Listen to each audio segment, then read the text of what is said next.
So hands-on 4, there is a starter file that you are going to download. When I walked through this, I did think that some of the instructions were a bit ambiguous. So I am giving you guys hints. The only ones that I am not giving you hints on are the ones that are like slam dunks, like create a controller. You know how to do that. So I'm not going to give you a hint for that. But the other ones, I am certainly going to give you hints because I think that it's a little bit confusing.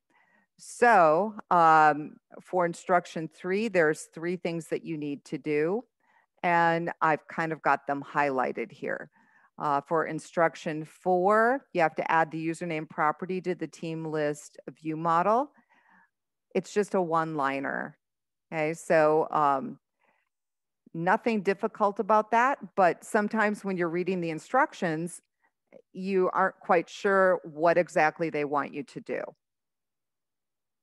Instruction 6, how I would do that is I would copy code from favorites index action method, copy that into the name index action method, and then all you have to do is add username to the bottom.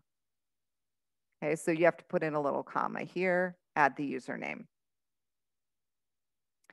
And then for instructions 11, 12, and 13, I'm giving you an example of what it should look like and what you needed to add with the different instructions.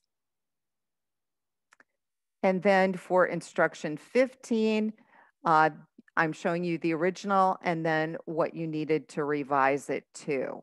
So basically you're replacing the word my with this razor expression where it's either going to display my or the name that the user entered. So hopefully the hints will make this a little easier and it will not be confusing for you.